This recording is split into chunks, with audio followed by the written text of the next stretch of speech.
Good morning, students. Welcome back to Computer Organization and Architecture class. In this class, we are going to discuss about input-output organization in computer organization and architecture. First, we will see the content.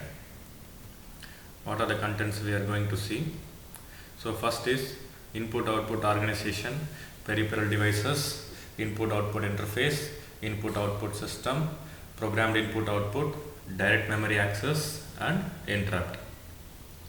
So, first we will see the input-output organization. So, the input-output organization of the computer depends upon the size of computer and the peripherals connected to it.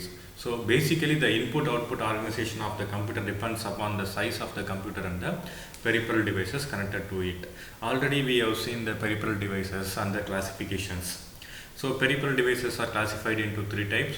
One is input device, output device and storage device. So input device, keyboard, mouse, these are the examples for input device. Output devices, monitor, printer.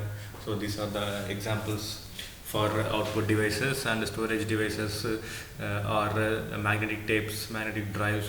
These are the examples for the storage devices. The input-output system of the computer provides an efficient mode of communication between the central system and the outside environment, that is between the CPU and the outside environment, that is the peripheral devices. Now we will see what is a peripheral devices.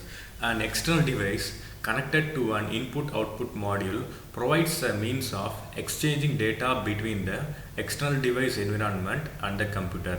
So that is an external device connected to the input-output module. What is the use of connecting the input and output devices? The main use is to exchange the data between the external environment and the computer. So that is the main purpose of input-output module, input-output organization, to exchange the data from pen drive to CPU, from CPU to pen drive. That is the main exchange of the main concept of the input-output organization.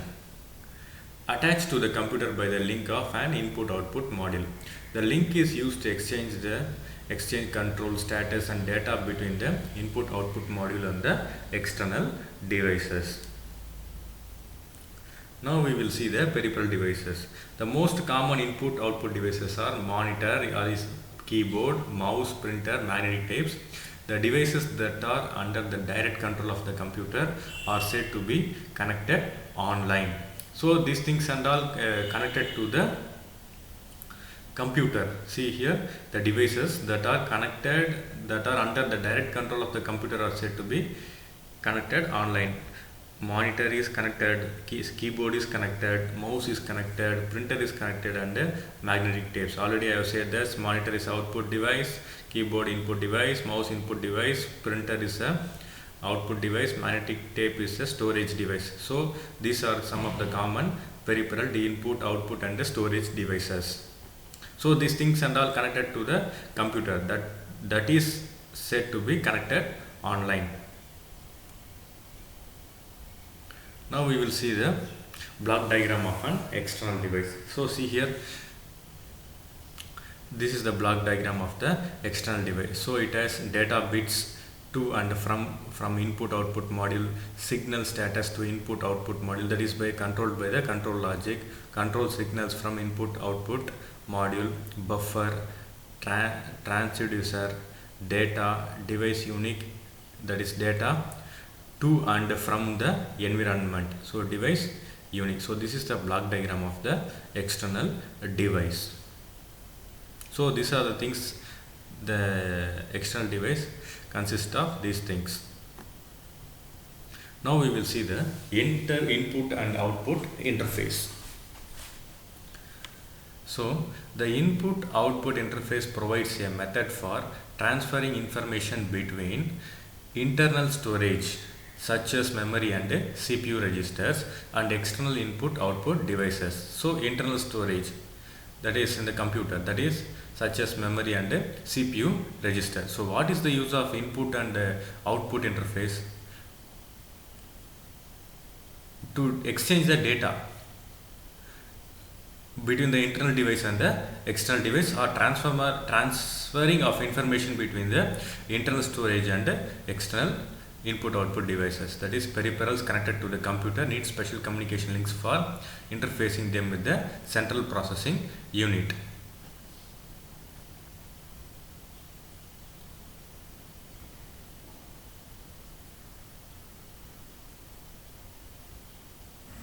The purpose of communication link is to resolve the differences that exist between the central computer and each peripheral. So, what is the purpose of the communication link? The main purpose of the communication link is to resolve the differences that exist between the central computer and each peripheral. You know that peripherals are external devices connected to the computer. So, the main purpose of the input-output interface is to resolve the differences that exist between the central computer and each peripheral.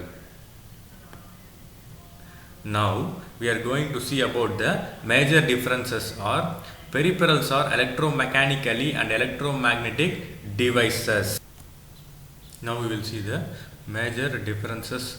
Are the peripherals are electromechanically and electromagnetic devices, and their manner of operation of the CPU and memory, which are electronic devices. Therefore, a conversion of signal values may be needed. So, generally, peripheral devices are electromechanical and electromagnetic devices, and their manner of operation of CPU and memory, which are electronic devices. Therefore, a conversion of symbol may be needed. Definitely, the conversions of symbol is needed.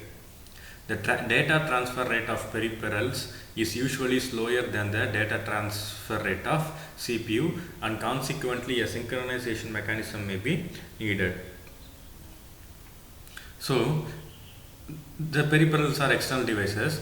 The data transfer rate, that is the speed of the peripherals is, that is the external device, is usually slower than the transfer rate of the CPU. While comparing to peripherals, the transfer rate of CPU is faster, and consequently a synchronization mechanism may be needed. Now, to resolve these differences, a computer system includes a special order component between the CPU and peripheral to supervises and synchronizes all input and output transfers. These components are called interface units because they interface between the processor bus and the peripheral devices. So, to resolve these differences, so I have already said that to resolve the peripheral devices is the CPU transfers the data faster while compared to the CPU transfers the data faster while you compare to the peripheral devices. To resolve these differences, there is a special component called interface unit because they interface between the processor bus and the peripheral devices.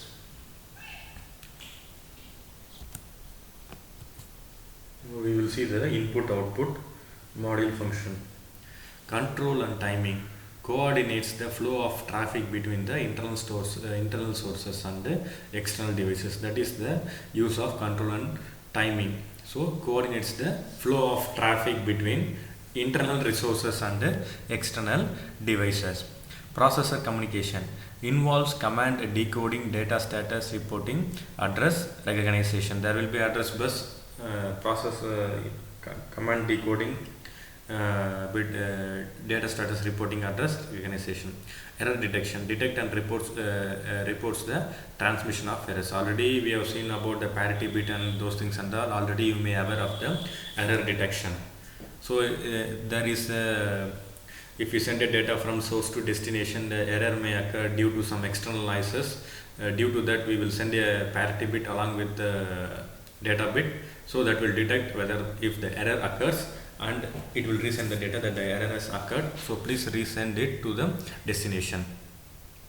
Data buffering, perform the needed buffering operation to balance device and memory speeds. Device communication involves commands, status, information and data. So these are the functions of input output module function. Now we will see the input output module structure. So the input output module structure consists of input output logic, external device interface logic. So see here, external device interface logic as bidirectional. So data, status, control. See, control has only single direction. Status is the input to the external device and logic interface, external device interface logic, and data is also bidirectional. So the input output logic consists of address line, that is it has a bidirectional and control lines, status slash control registers, data registers, data lines, input to the system bus, interface to the external device. These are the block diagram and block diagram of an input output module. Now we will see first input output bus and interface module. It defines the typical link between the processor and several peripherals. The input output bus consists of data line, address line and control bus. Okay, we will see that in the diagram. So a typical communication link between the processor and several peripheral devices is shown here. The input output bus consists of data line, address line and control lines. The magnetic disk, the printer and terminal, that is keyboard and display terminal, are employed in or connected, that is are connected to the data line, address line and computer line. So each interface as a, that is each peripheral device as associated with the interface unit. See here, this is the interface unit, that is each peripheral device, that is keyboard, printer and magnetic disk are interface with the associated with the interface unit. So each interface decodes the address and the control received from the input output bus, interrupts them to the peripheral and provides the signal for the peripheral controller. It also synchronizes the data flow and supervises the transfer between the peripheral devices, that is between the peripheral devices and the processor. So the input and output bus, the input and this is the bus, the input and the output bus from the processor, that is from the processor, is attached to all peripheral devices to communicate, that is to attach to all peripheral devices, that is keyboard, printer and magnetic disk, to communicate with particular device. For example, it may be a keyboard, it may be a printer or magnetic disk. The processor takes place a device address on the address line. So this is the address. So to which external device the processor has to communicate, to which external particular device, that is any device. For example, if it wants to communicate with the keyboard, the processor device takes address on the address line. For example, it wants to communicate with keyboard, it will take the address line of the keyboard. For example, it wants to communicate with the printer, it will take the address of the printer. For example, it wants to communicate with the magnetic disk, it will take the address of the magnetic disk. When the interface detects its own address, it activates the path between the bus line and the device that it controls. So this is the connection of input output bus to the input output devices and input output bus and the interface module. This is how it works. Now we will see the input output commands. There are 4 types of input output commands that an input output module may receive when it is addressed by the processor. First, control, used to activate a peripheral and tell it what to do.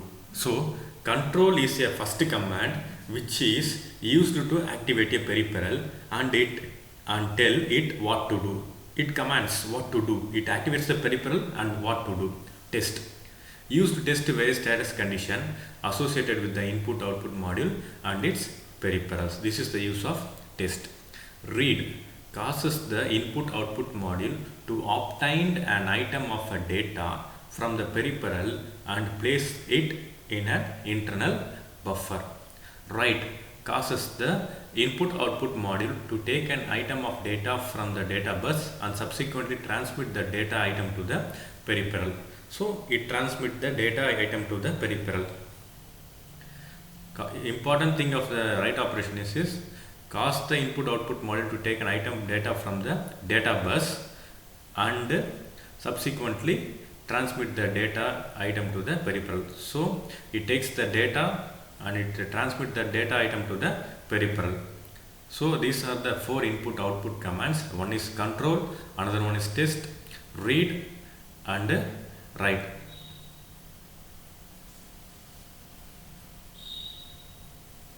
So see here difference between read and write.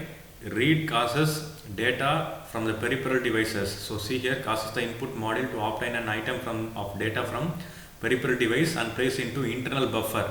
But see here this is opposite. Read is opposite to write.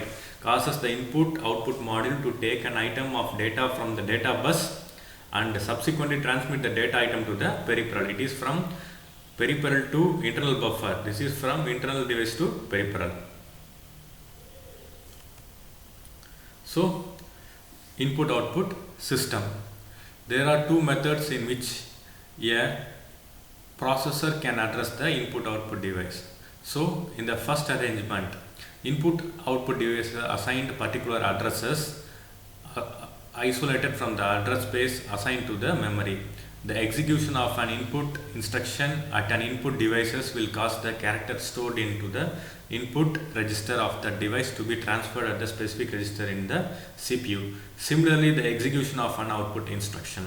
This arrangement is called shared input output. In the case of the address and data lines from the CPU can be shared between the memory and the input output devices. A separate control line will have to be used. This is because of the need of executing input and output instruction. So input output system.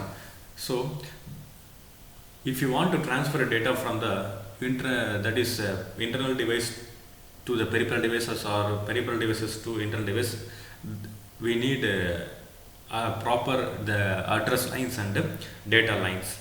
So based on that only, with the help of the data address lines and the data bus to transfer the data from the internal memory to the external memory, we need a proper address line and data line, proper address and data lines.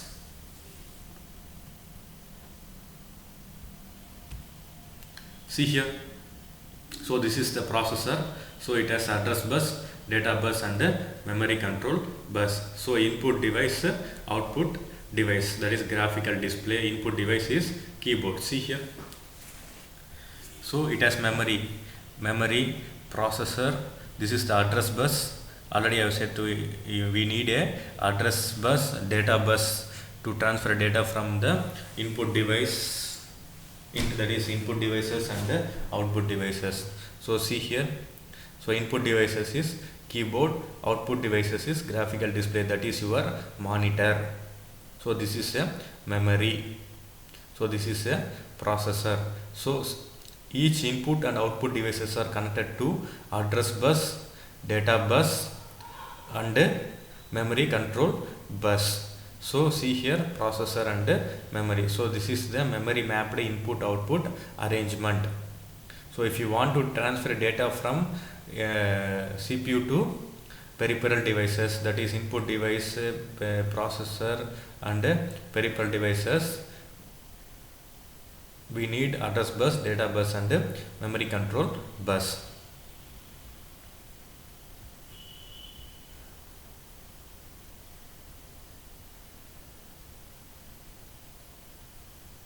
Now we will see the advantage and the main disadvantage of the memory mapped input output.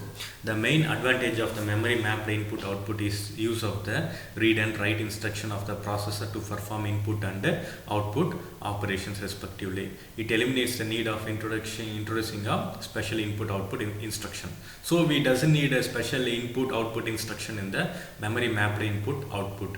The main disadvantage of the memory mapped input output is the need to reserve a certain part of memory address space for input output devices. That is the reduction in the available memory space. The main disadvantage is we need a certain part of memory address for input out for space for addressing input output devices. So memory is wasted here. So that is a reduction in the memory address space. So we will see the summary of this. Memory mapped input output. Devices and memory share an address space. Input output looks just like a memory read and write.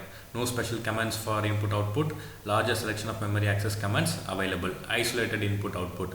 Separate address spaces. Need input output or memory select lines. Special commands for input output limited set. So in the next class we will discuss about input output techniques and DMA. Thank you.